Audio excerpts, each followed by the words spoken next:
Need to do that. Yeah, dude. How have you been?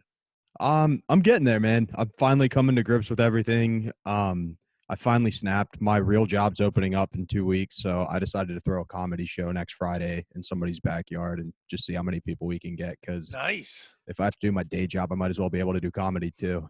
What, are you doing any parameter? Is it like it's a hidden thing? Are you promoting it? Are you gonna have like 6 feet apart in the backyard? Are you gonna have masks on? What are you gonna do? So the plan is to go out and space it out 6 feet apart. Masks are recommended. We're not gonna like have any First Amendment fights or anything like that. This is Central Pennsylvania. There's some real nuts out here. Yeah, you gotta watch out. Guns Yeah, plenty. exactly. So I'm not too worried about it. We're keeping it on the down low, but it's kind of in the middle of nowhere. So we're hoping that, enough people show up to make it a good time, but that we don't get in trouble. Well, then fuck now. See, you told me we had time off. Now I get your notes this weekend. Fuck, you got a show going. I had them all ready to go. I'm like, I'll wait till he's ready to go. No, but I've been waiting to do it. But I'm like, why send it to him if he can't do anything? I have a buddy, Tom Eppolito. He's a comic in Arizona. They opened up. He got the call to be the feature act at the club. He just started featuring before all this happened. So he thought he was going to get left off. And they're like, no, dude, first weekend, you're featuring. And he's like, I wrote an 8-minute bit about buying a gun. Please help me. And sends me the clip like, last night. So I'm waiting for the clip. And I'm like, oh, yeah. All of a sudden, I see all this texting. I'm like, oh, yeah, he can't make a clip. I have to read all this shit. So I had to read the jokes and then help. But it was a very funny bit, and I want to ruin it. But he was so excited, but also like nervous. So I'm gonna have him on next week to talk about like how weird it's gonna be to perform in front of 25% of the people. And to be fair, I'm sure you can relate to this. Most of my shows that I go to have 25% of the people. I'm used to yelling at 3 guys who didn't even know there was a comedy show going on. Like, right, but at least now, like. Now, when they don't laugh, you're like, oh, COVID. And they're like, COVID, no, you don't want to get sick. Like, no, you're not funny. Like, the COVID. I'm not – that's a COVID-related bomb. Yeah, exactly. All bombing will be that now. Just like this – like some lady stubs her toe and dies. Like, was COVID-related. She died of COVID. COVID. That's what happened. But that's going to be fun. You're going to have a lot of comics on it? Like a big showcase or – Yeah, we got a couple of local guys, and then we got Larry Beyah is going to come down, believe it or not. You mentioned him earlier. Why wouldn't he, right? Larry will do anything. Yeah. Larry will just jaunt down to central Pennsylvania. Right. And believe it or not, Mead, not Stancil, but Mead is going to be the one who drives him down. Of course he will. You know what? Time. I live in Connecticut. Mead, if this is out before that, pick me up. And why not? Come on down. We have a spot for you. Why not? Because I won't. I'm too old. I said too old. Larry's fucking 6 years older than me, I think, or more than that. Larry's old. I had Larry He's deceivingly old. Deceiving, like Morgan Freeman. Not now, but like 10 years ago. Oh yeah, absolutely. I had Larry on the podcast, and he was fantastic. Larry's the man. He shared so much. He told me about how him and this guy Chip, when they were in the Marine Air Force together in a boot camp, Chip was a Klans member, and they became best friends over Bon Jovi music, which is it's the only Larry. That's him. Why would Larry know Bon Jovi music? Larry knows everything. Larry's a huge Trump supporter, knows Bon Jovi, and lives with white people in Greenwich sometimes. That's too funny. Larry's one of the guys who's like been really nice to me through Compound. He takes me around some nights and lets me hang out with him and pal around. He's a solid guy. He's one of those people that when you meet him, you get it. Like you hear about him. I knew about Larry for a while. And you're like, okay, there must be something sneaky here, something shady. Why is he? He can't be like this. What is it? And then you meet him. You're like, oh, this is those people you hear about that just touch your life in a way where you're like just happy to know him. Yeah. He's genuinely this wonderful person who happens to also be hilarious. That's the way he touches people. And you don't usually meet that. And I'm not one of those people that usually even talks about people in this way. But Larry really is just. If Anthony Cumia likes him, exactly. I mean, I don't know if he likes him, but he lets him in his building. Yeah, exactly. He's one of the ones he likes, so it's fine. Have you been involved with anything in Compound since all this? I actually first got involved in Compound through the East Side Dave show. Right, I knew that. I know Dave hasn't been in the studio at all, right? No. Everyone's been out. Weekly, he lets us like submit a video. So we've been doing like weekly check-ins, and I just bitch about life, nice. Typical stuff. And then I did the roast battle on Gas Digital against his former producer, like the producer battle. How'd that go? And it was fun. It was a lot of fun. It was cool to see. I'm a big Ian Fidance fan, and he was one of the judges. So that was like really cool to be like, oh, Fidance is right there. He's crazy, but he's so funny. He's so funny. Yeah, there's a great comics I've discovered I worked with a lot of people, but some of them I never really met or saw until I watched Compound or been there. And he's one of those guys I didn't really get till you see him in the right element. And you're like, okay, Yep. I get it. My first experience with Ian was it was him, Sarah Rusi, and Mason Reese, her husband. Yep. And she was kind of like belittling Mason, and Ian just tore into her about being a cam whore and like know your play, and just in such a funny way though. And like that's when I was like, oh, I get Ian Finance, kind of like you said with Larry Beyah. I was like, I get that. He's the man. Yeah, I don't get that whole Mason Reese. What was the show he was on? What was it? I think he was in like a bunch of commercials. I don't know. Commercials. Was it the show? Yeah. I don't even know. And he's just. I remember when he was on with on Kumia with her, and everyone's like, "Oh, look at her!" Like, well, she's hot next to that Hobbit. I mean, she's not hot. She's got a little bit of pouch. She's like, no, I'm not saying she's gross. Don't get me wrong. No. I get what you're saying. She's not fuckable. She's not a knockdown, drag out, ruin my life, please. Right. I get it. But I mean. She probably is for us, but at the same time, I'm lying. I'd throw my life away in a heartbeat. You know it. Could you fuck her after she fucked Mason Reese? Absolutely. Are you kidding me? After, that would pulls out, you get right in. Yeah, that would be my ideal situation. I'm never gonna perform better than that. There's no way I'm a step down from Mason Reese. You're like, I had to go to the comic strip and follow Gaffigan, so I can do this. It's the same thing. Just follow Mason Reese. I mean, imagine if you didn't do as well. You couldn't follow him. He must have a hog or something. He must have something going on down there. Who knows, man? He does. Residuals, something. Not enough. They don't look like they're living well. That's a weird thing. The gold digger move is a weird move. Like, I get it, but we can get it by just saying it. To live that life, to decide, I'm going to be with this person. Everyone knows I can't love this person. There's nothing. Yeah, you can sit there. It's like a Stockholm syndrome to yourself where you can be like, now that I'm stuck with them, I'm starting to be endeared to them a little bit. Absolutely. But to live that life and just say, I'm just going to let you take care of me and then you can fuck me, that's a weird move. That's a weird life move. It's a tough move. They don't get enough credit for it. Like, they'll give them credit. They get credit cards. That's all they need. That's the credit they get. Fair enough. Unlimited tiny white guy credit. That's the best kind. That's true. All I'm saying is, like, people are like, it's hard out here for a pimp. It's hard out here for the hoes too. Like, no, it's always easy for hoes. Hoes have it. You listen.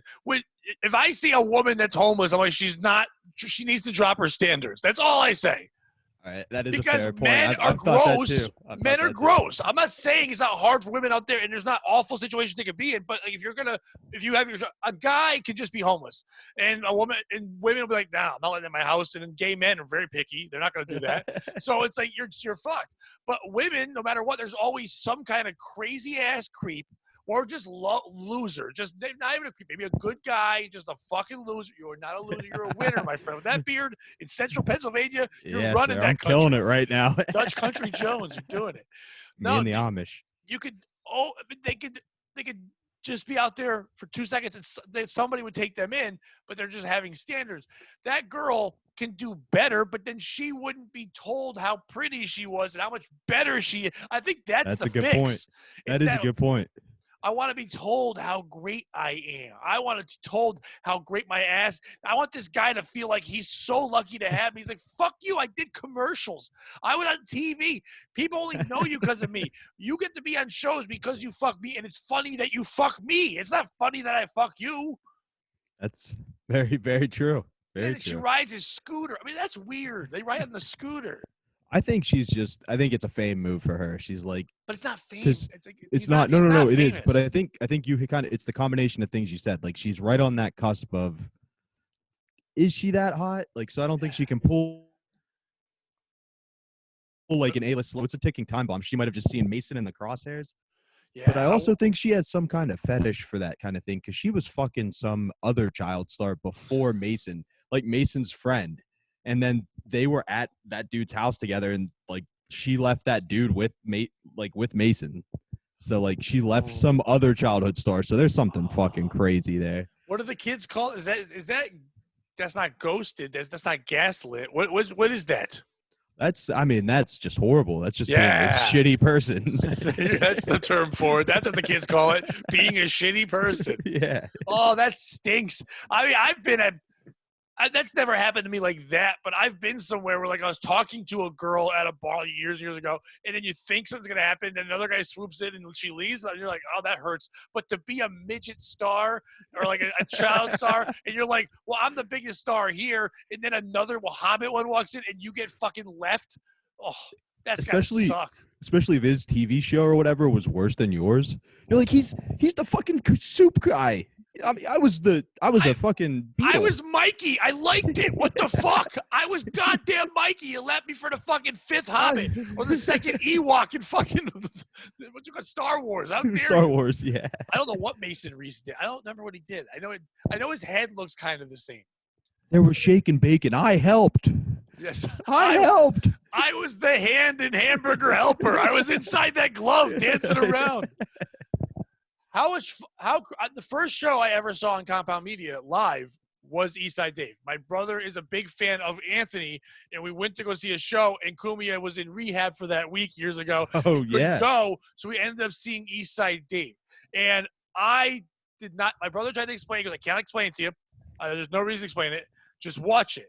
And then Roy comes out with the fucking keyboard, and then and this is years ago. Maybe you were even there in the studio. I don't even know. I was one of the 2 or 3 people in the studio. It was insane. It was crazy, but somehow it made sense. I was sitting there yelling, "Yes, this is right." Yes. This is when Yes thing kind of started. I was going nuts. The guy is entertaining, and that's someone people need to know more about. I love that Anthony puts him on there, man, because he's amazing. So how I got hooked up with Eastside Dave, literally, I was listening to old Ron and Fez clips, and Dave did a bit where they fired Eastside Dave. And Earl, who hated him, was all excited because he hated Dave. And then Dave came back in a luchador mask and called himself the Midnight Rider and did like the whole bit from wrestling the whole way through until he wrestled himself like at the Hard Rock. And when that was done, I sent him an email and was like, Dave, I just listened to this. I think you're the most brilliant mind I've ever heard in radio. Like, I think that was the craziest bit. But like, again, like you said, it somehow made sense. It's 40 hours of radio that I listened to in 5 days straight. And just, he was like, yeah, come on out. And so I went back and backlogged the Eastside Dave show. So I knew what was going on, but it is the most interactive, most fun show, I think, at Compound. And I know I'm biased, but what's the craziest thing he's done or been on that show when you've been there? My favorite thing he does is Roy will do psychedelics during the week and come in like the day after. And Dave's like, are you still tripping? Are you tripping, acid boy? And then he'll like put himself halfway out the window and try to give Roy a panic attack. Are you tripping, boy? And that's funny until you think about that there are people just outside who just hear somebody screaming, how's the mushrooms, mushroom boy? And I just think it's hilarious. I think it's hilarious that he just keeps fucking with his friend. I think that's fantastic. Yeah, it's a crazy dynamic. That's the thing about Compound Media. There's so many different. I mean, like my show, my fix is In Hot Water. I can't stop watching it. Oh my god, they're insane. Everything has their own rule. And there's certain shows I can't watch, and I've tried them all. I've tried them all. I can't watch Morning. I'm trying. I want to. It's just the different flavor. Like, it's very different in the sense that, like, if you were just kind of a more mainstream person, you worked a 9-to-5 job and just kind of wanted the entertainment news, it's great. Yeah, for that, you know what I mean? But if that's at work when that show's on, at work, unfortunately, yeah. So you're getting the news a day late, but you get two handsome people who got fired from Fox News are just on in the morning, but it's basically afternoon. By the time they get on, it's like noon. They do a lot of good carryover with In Hot Water too, though. So that's where they steal people. Yeah, you've got to do that move. You got to do the jump the shark move where you're fucking Mork and Mindy jumps from fucking Happy Days. You know? Yeah. All right. Who do you think?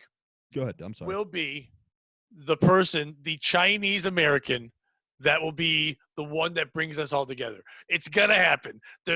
Hollywood at one point is gonna wheel out one and say, you know, do all this commercials, do all the right things, make them like us again. Because who do you think is going to be the big star? I started Googling this to see who the famous Chinese Americans were. First of all, name one. Name a famous Chinese American. I was about to ask you. I have no idea. Just try to guess one. None? You got no guesses. Is Bobby Lee? I don't think he didn't make my list of famous, and I don't even think he's Chinese. I think I he's mean, Korean. he definitely wouldn't be the one they'd march out, but he was just. Well, you'll enjoy this.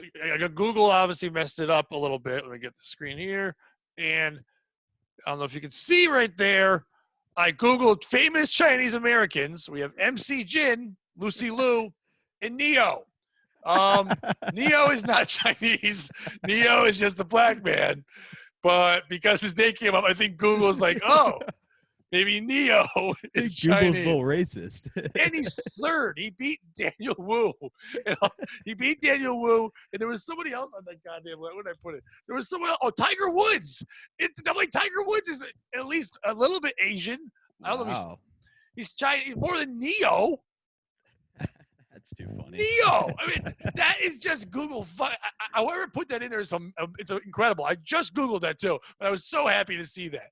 MC Jin, I don't know who that is. Lucy Liu, I do know her from like Charlie's Angels and shit, whatever.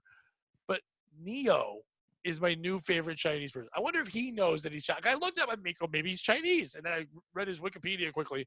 His real name is like Shamir or something. He's not even. He's the least amount of Chinese. I hope he comes out like pro-China. Or like, identify as Chinese. Yeah, exactly. We don't eat bats over there. Nah, y'all tripping. Oh, you don't have hot sauce on your bat, son? You gotta put some hot deep fried bat. That's the shit. I eat the bat knuckle. That's what I eat. Oh, you think you're gangster? You ever eat a raw bat, motherfucker? Oh, you ever eat a raw bat? No. That's gangster. That's gangster. You ain't from my. If you don't understand the ghetto, then stay out of the ghetto. Because you don't get the ghetto. You get the fuck out the ghetto.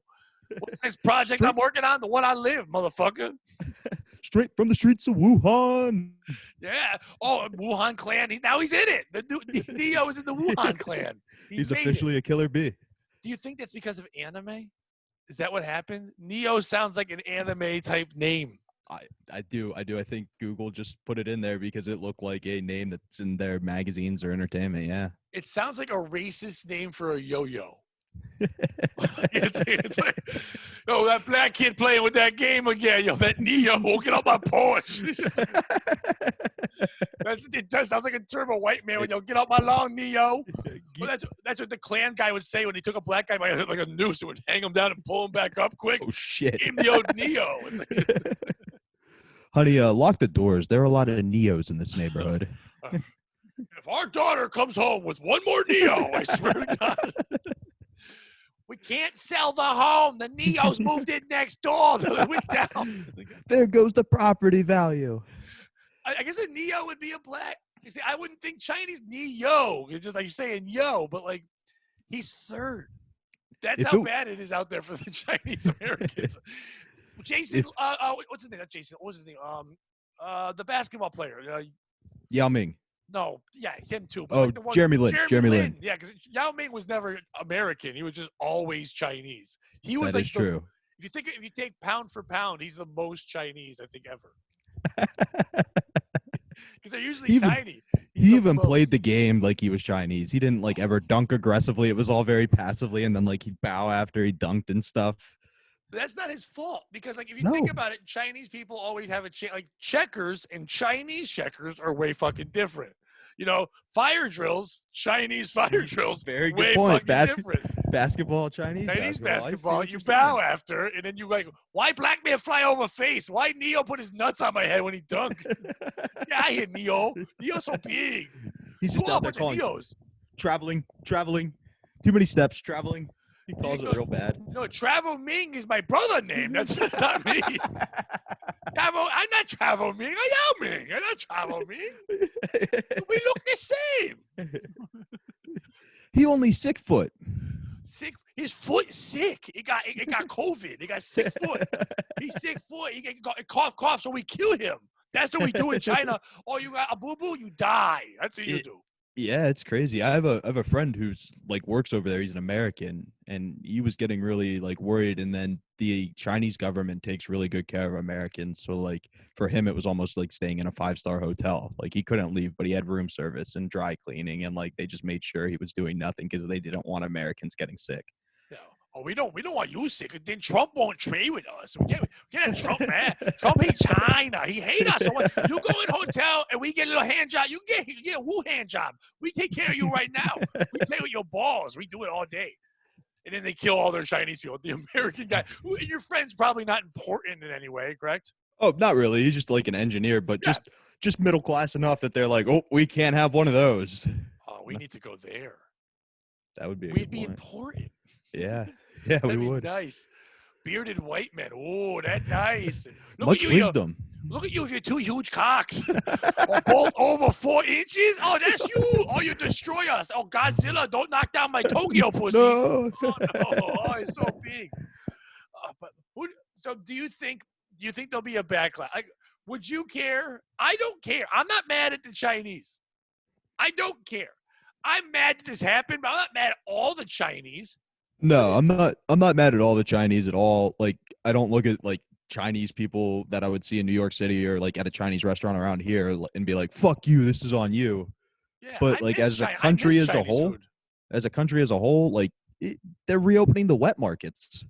Like, come on, guys, let's take a look at this. If every year Japan had robots that would come out of the ground and murder people across the world, we'd be like, hey, Japan, what's up with those murder robots you keep growing? Let's try to keep those in the ground. And I feel those like are the Power Rangers, and we need those. Excuse me, sir. I don't know how you're going to defend the world against aliens, but we need the Power Rangers to get together, making that giant Zord thing and save us all.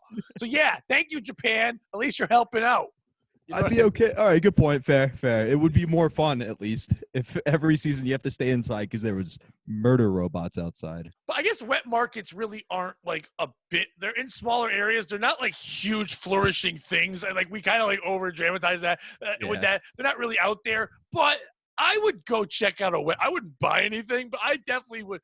I get squeamish. I throw up easy. So I would go just to see what makes me puke. Like, oh, look, a shaved possum. Ugh, whatever the fuck that is.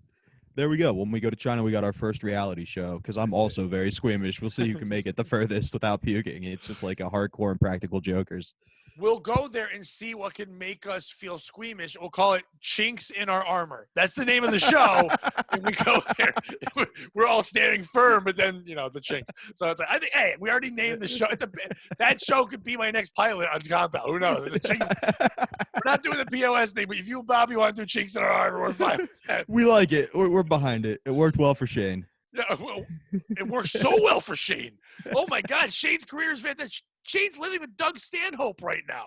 Yeah, he was. I think he's back in Pennsylvania now. But yeah, he was just partying up with Stanhope, and like people look to him as a hero now. And he is a hero. Did you ever go back and listen to the Secret podcast? So I've been going back through and listening to it, and like he lays it out the whole time. Yeah, he knew it was coming. It was a character. It was, but he knew he was going to get in trouble for it. At one point, he was even literally like, 3 years we're down the road when we're doing pretty well, we're going to have to apologize for us. And it was a year and a half. Like, you know what I mean? Like, I didn't know much about Shane. I'd seen Shane perform. And then when that happened, of course, like most people, I think I went and checked out the podcast, and I'm a fan. I'm subscribed to it now. I listen every week.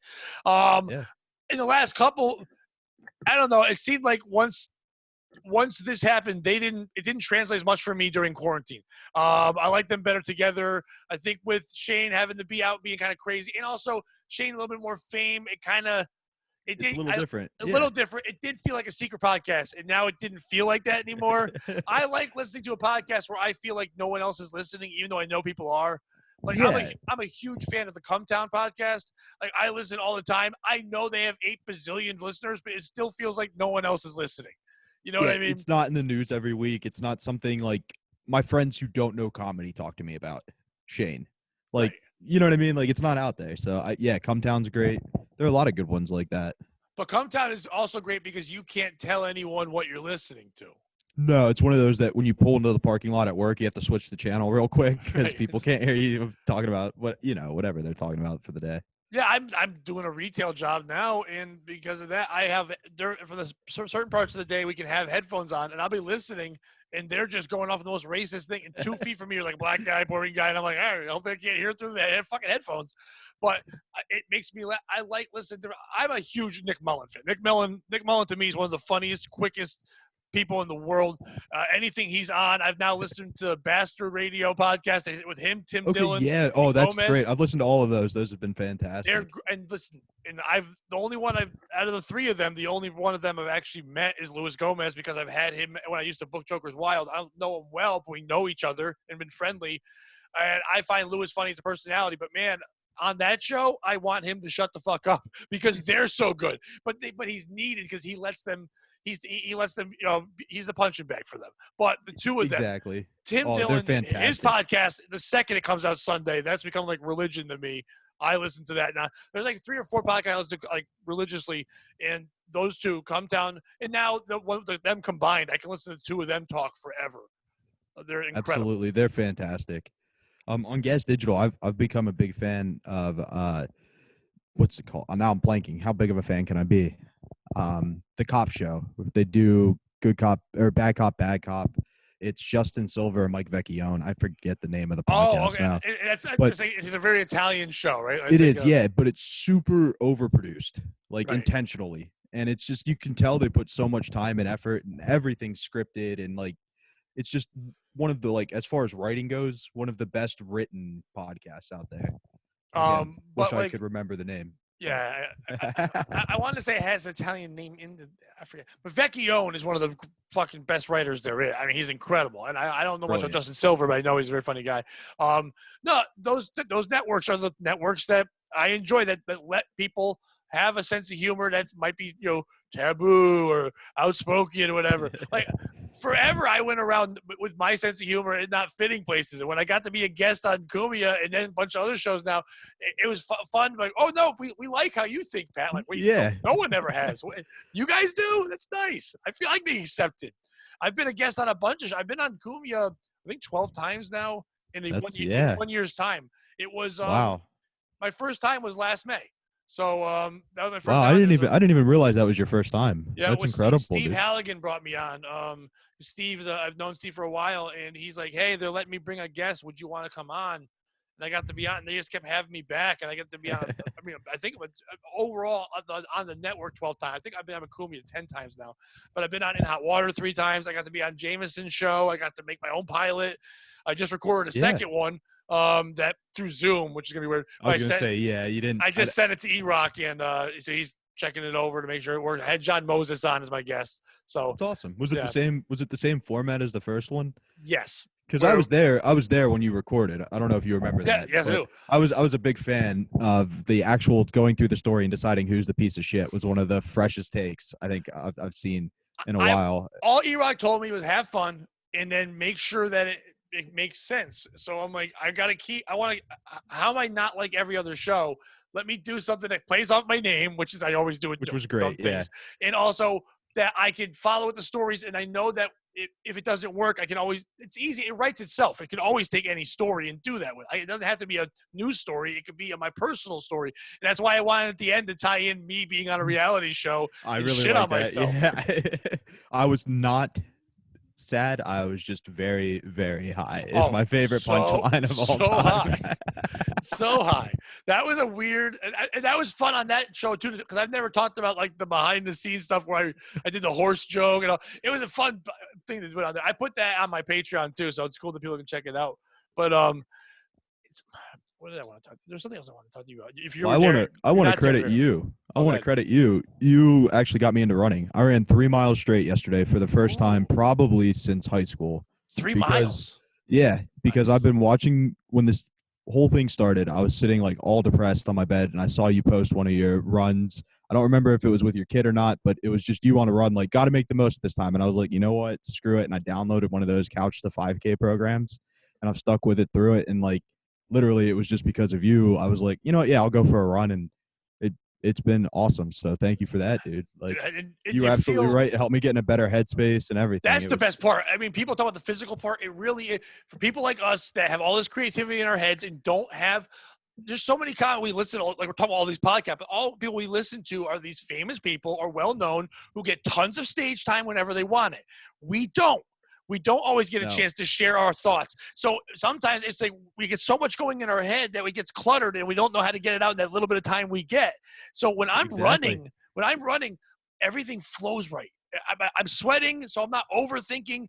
Then ideas come. So I sit there and I'll take my memo out on the phone while I'm running. Go just put like 2 or 3 words down, or just remember things. Workout stuff. I thought about the POS pilot while running. I broke down all the things in my head. That's and awesome. And the next thing you know, it's like, oh, I've done 3 mile. I've been doing a 5K when I can. I took like a couple weeks off because I went through my quarantine, depression, bullshit, whatever. But I ran again yesterday. I'm going to run today after this, and I guess the Darren Rivera podcast, which, by the way, for people listening now, you would have been listening to Bobby, not Bobby, you would have heard Darren. But Darren stood me up because Darren's Puerto Rican, and Puerto Ricans are late for everything, even a Zoom podcast. So I'm going to do his later.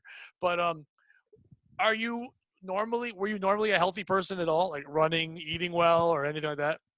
So I still live in Pennsylvania on the weekends and would commute into New York for 3 days a week to work at Compound and then go back home on the weekends, and like wasn't getting much sleep. So I wasn't a very healthy person then. When I was working just one job or staying in the area, I would lift occasionally, but not super healthy. I'm sure eating garbage because you're just driving back and forth and grabbing whatever. Oh, yeah. I know every value meal there is. Is there value meals in the city? Everything's expensive. No. But people tell me they go to the city. I'm like, you spend $8 billion. When I go to the city, I literally go to do Compound, or if I the rare time I do spots, that's it. People ask me like I said, I've been to Compound. I did like 10 times. People are like, oh, do you know where this is? That I'm like, no, I only know the walk from Grand Central to Compound. I know the walk. I don't, even when it's raining, I don't fucking spend money on anything. I don't understand subways. I don't do any of that shit. I fucking walk it, and that's it. I don't know. I've been to New York a million times. I don't know where one thing is. I know where the Starbucks is on my way, and I know where I can grab food inside the train station. That's about it. So same with me. If I stay in the city, I stay at a hotel right down the block from Compound, so I know that area to Penn Station. That's it. Larry booked me on a show down in Manhattan further, and was like trying to give me direction. Was like, oh, you just got to jump on this subway. And I was like, you're gonna have to slow way the fuck down because I don't know shit. I don't know landmarks. But. Hey, Larry, have your white people pick me up and bring me to the show. Yeah. Where's your Miss Daisy, Larry? Pick me up. I need you to get in here. Send Josie. Yeah, I don't know that dynamic. What that's a show that I keep telling people about too. Like, and I'm like, I can't keep remembering it's not a Compound Media show. It's shot in Compound, but it's not a Compound Media show. It's one of those gray areas. Yeah. It's a black area, but it's the blackest area Compound Media has. You walk into that show at the wrong time, and there's like 18 people. You're like, is NWA filming a reunion? Like, what is happening here? Like, there's a lot of people in this studio. It's crazy. Eastside Dave has a lot of people, but not like that. No. And like a lot of people for Eastside Dave are just audience members. You know, we just cheer and stuff. Larry's show, every one of those people was a guest. It was like, for the people listening on audio, Bobby did quotes for audience members, which I think was racist, like our Neo word earlier. I'm not sure. Audience members. Audience Americans working hard. He meant white people is what he was saying. We're audience members sitting in the audience. And then these other non-working, non-audience people just running amok. And then just you got Josie, who's this hot white lady just chilling out with old-ass Larry. Yeah, they're really good friends. Josie's an actress, and I guess like was at a comedy club, and they just hit it off. And she's also good friends with Alana Love. And I follow Josie. Josie's the kind of person that I think she's very good on Instagram, where she like if you're a white guy who's sad, she'll like all your stuff. So I think all of us are like, oh, she likes my stuff, but I think she just sits there on the bathroom and just hits buttons. Absolutely. And then we all just watch her videos of her being hot in Greece. And say, there you go, she's just hot in Greece. I'm like, all right, I thought John Stamos was the only hot thing in Greece. I didn't know that there was women too. I'm like, oh, nice. She's an import. I don't think she's a native. She goes. She like writes. Oh yeah, she's Greek there now. Stuff. Yeah, she's there now. Yeah, I think she went there to sit out the quarantine. I think she's back. According to her Instagram, I think she said she was going to, or unless she's doing Zoom from Greece on the Let's Get Loud podcast. That's definitely possible. She Skyped in from Greece a couple of times. How many times have you watched Let's Get Loud? So I'm there when they record it, so I've seen. How many times have you watched it? I'm kind of a shadow producer for Larry on that, so nice. He's come to me and asked me a couple of things. So I've actually seen them all. Um, and he's gotten pretty good at it. Like, him and I talked about that a lot when he was on with me about how intimidating it is to sit in the big man's chair. And when you're in the big boy chair and you're in the Kumia spot and you're doing that, he's like, when I did that one time, I was like, it felt good, but at first, like, ooh, wait, everything looks different. Like, I like sitting in that seat, looking at you guys in the booth, as a guest, and like seeing you guys laugh. I don't care if other people aren't laughing. If I'm making the people in the booth laugh, I know I'm doing good. You're doing your job. Yeah, exactly. That's my same gauge. I do the same thing from that seat. Yeah, because they're hearing everything. So it's like for you to, but it's almost like an open mic though. Like if you make the comics in the back laugh, maybe you're not funny. Maybe you're just doing so fucking weird that they're like laughing. But yeah, but Larry's one of those guys that I think if in time could be a really good host. Like you're saying before, is so likable and is so endearing, and he's polarizing.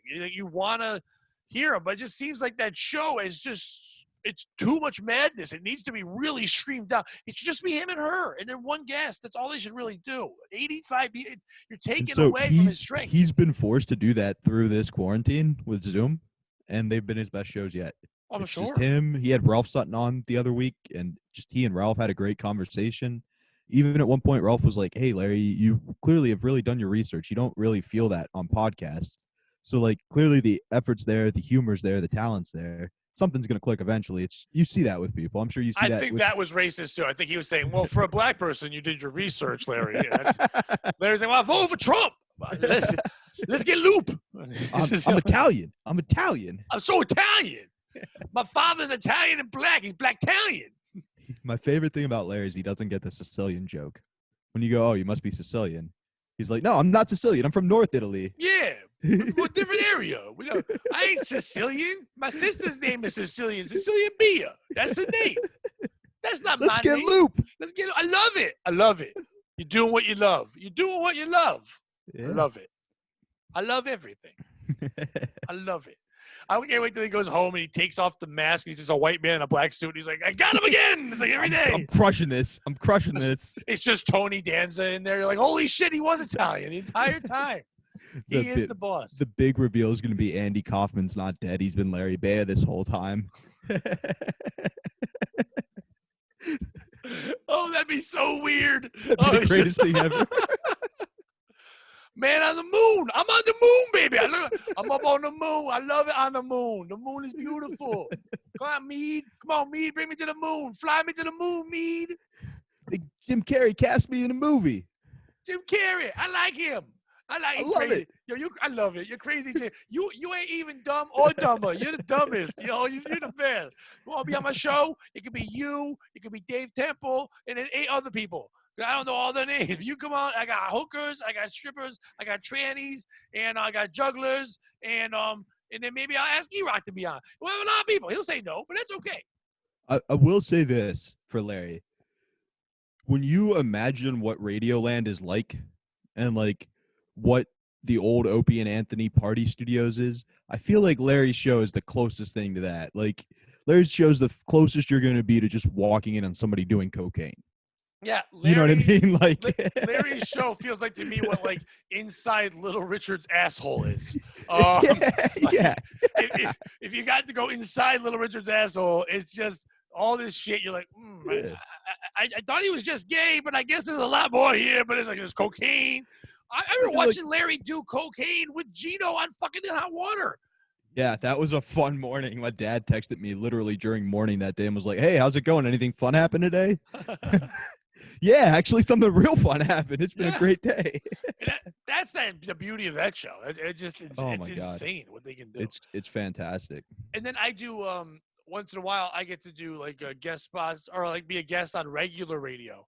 And now I have to like remember like, oh, you be you, Pat, but you have to the freedoms they give you to be on these shows. It's so crazy. Oh yeah. Like I was on there's a morning show in Connecticut. It's been on forever. It's called Chaz and AJ. It's a classic rock station, and it's their big morning show, and I'm a guest on normally. And yesterday was the first time in a while, and they were asking me about having a real job now. Because it's really the first time, like, in 8 years I've worked for a boss. It's been really weird, but I like it.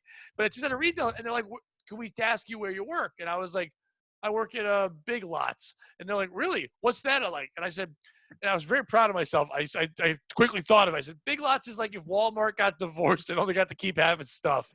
And they were like, that's great. And I'm like, and I had to think, is that okay to say? Am I going to get in trouble? Like, but I've been on Kumia and yelled retard. Like, it's so funny when I have to think about what's okay to say. Oh my gosh. Well, you do your own radio show too, don't you? I am a on-air personality on weekends sometimes. So, but it's not my own show. It's playing 90s and 2000 music. And then like at breaks for 20-second breaks 4 times an hour, I'm like, I can make a quick joke or do whatever, but it's really it's really mostly about getting through the break and doing what they want me to do. When I was a guest on for a while, I asked one of the people that owns one of the managers of Connoisseur Media, the group that owns all the stations, about getting into radio. He's like, well, we don't really have much now, but I can put you part-time and you can learn it. So I wanted to learn the technical sides of things for hopefully one day maybe to try a morning show or something like that down the road. I know most people are saying radio's dead, but that's when I thrive. When things are dying, that's when Pat Oates gets stuff. And I'm like very proud to be able to take. I'm a vulture. I'm not the guy who comes in when you're starting off. The stocks aren't high with me. When the business is about to end, Pat Oates shows up, baby. That's what happens. Well, I've always often thought about that as well, because radio is something I've been looking into as well, something I've always kind of really wanted to do. Somebody has to be the last one. When you see the documentary and they're talking about like an industry decline, there's always like that last blip on the map. They're like, it almost had a resurgence here and people thought it was going to come back and then it didn't. I want to be that blip. Yeah. Somebody's got to be that blip. Yeah. Yeah, I want to be the person that was on the last season of a sitcom when you knew it should have ended, and you just had me come on to hopefully push it one more season, and it didn't work. You didn't care. We're like, we really like that Pat character, but he just didn't fit. No, he didn't fit at all on Family Matters. I don't know why he was there. I don't know how they thought he could take over for Urkel, but he did. So I just come over and I go, yo, Carl, go to work, you fat fuck. Like, wait, no, that's not your line. You're supposed to say, did I do that? I'm like, oh, no, I don't do that. Urkel does that. No. I'm Pat, the new wily white neighbor next door who wants to fuck your daughter. Not because I like things attractive, because I want to hurt your feelings. That's what I want to do. Because I'm mad you parked too close to me. Yeah. Family matters, and I'm going to put my matter inside your family. That's what I'm going to do right now. I'm going to come in your daughter. And your son, who I usually call Theo, but he's not Theo. I think he's Eddie. But anyway, he's the poor man's Theo. That's who he is. He's kind of like the Gary Busey to Theo's Nick Nolte. It's basically what he is. I was about to say, the Huxtables, I don't know, when they adopted that white kid in the final season, they lost me. He seemed way too old to be a child. That's the only way that black people will adopt a white person if they have good credit. They're like, how old are you? 33. All right, you're in. Welcome to the family. Welcome to the family. Now get us a new car. Could you please? What you know about the Dodge Charger? The Dodge Charger is the ultimate car of black people. I've never. Besides Vin Diesel. I threw it out there. I know, but besides Vin Diesel, what black guy's ever driven a Dodge Charger? You don't know. I don't know, man. Neo. That's the answer. Neo. It was a callback to the great Neo. Damn it. The wonderful Chinese-American singer-songwriter. Is he a songwriter? I don't know. I don't even know. I thought he was a dancer. Is he? Oh, yeah, he does sing. Well, he sings and dances. Yeah, he's like one of those types, like Chris Brown. Once probably again, hits women. One of those.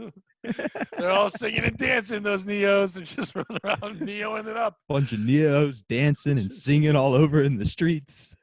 Do you go to that nightclub? On Wednesdays, it's fun. It's karaoke. But on Thursdays, it's just full of Neos. Just dancing around the streets. Don't bring your girlfriend. She'll go home with a Neo. There'll be a black Mason Reese will take her home and just ruin everything. Oh, it's the word. Hey, man, I appreciate you jumping on. Where can people follow you? Where can they hear from you? What can they do? And I'm going to get you your comedy clips by this weekend. I've got time now. Yeah, I'm going to do that. I'm looking forward. I listened before, and I liked what you were doing. There's no point in sending you anything. I'm like, just going to sit there and be dumb.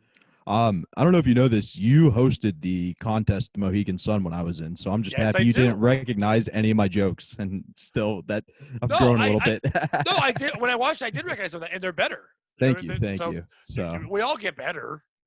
Yeah, it's just a matter of time. We don't all get better. Some people get worse. Well, we'll see. You haven't gotten through the whole clip yet. Yeah, you're right. But I'm at Bobby Tamburro across the board, Twitter, Instagram, Facebook. If anybody's in Central Pennsylvania or wants to come to Central Pennsylvania and probably get arrested for throwing an illegal comedy show, come on out, hit me up. I'll tell you where we're at. Pat, if you want to get a ride down, we'd love to have you, man. I believe me, it sounds fun. I don't know if I can handle that car ride with. I don't drink, so I don't know how I'd hang with Larry Beyah and Mead and those people. I don't know how I'd hang with that.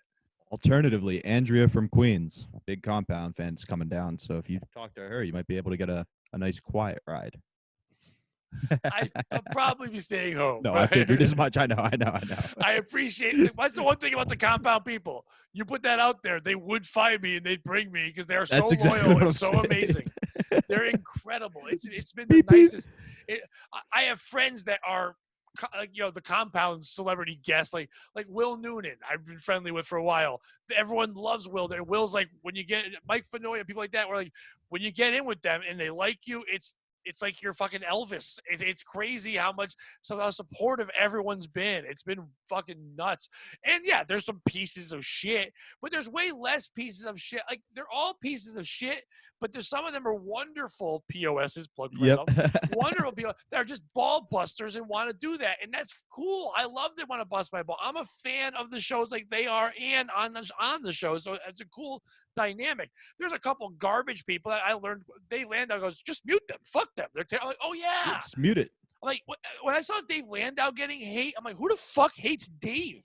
Who doesn't find Dave funny? Yeah. And hilarious. And if you don't like Dave, something's wrong with you. Absolutely. He's a silent killer. But no, like you were saying, today's my birthday, and like 30 fans have wished me happy birthday. Yeah. Well, and now you get to be on my podcast. Yeah, birthday. Dude, this is the best present I could ask for. Oh my God, I'm sorry. Larry, get him on his show. What are you doing? Let's get Loop. So happy birthday, Bobby. Thank you for doing this, man. Thanks for having me, dude. I really appreciate it. Definitely, man. We'll talk soon. Have a good one.